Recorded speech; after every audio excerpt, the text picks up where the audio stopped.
Este poema foi escrito na aldea da Curra no mes de xuño de 1984, cando se iniciou a miña relación con este territorio, co Pindo, con Fisterra. Fisterra, o teu cabelo longo e desfiado mesturábase co mar.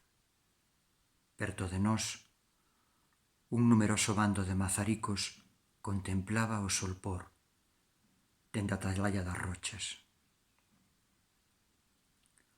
O sol, como un abano, vaise poñer polo cabo do mundo.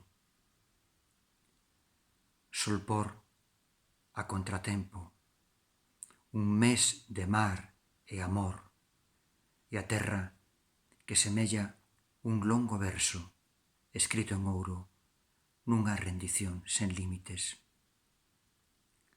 O sol, tenra víctima da tarde, vaise axeonllar na ara dos teus ollos.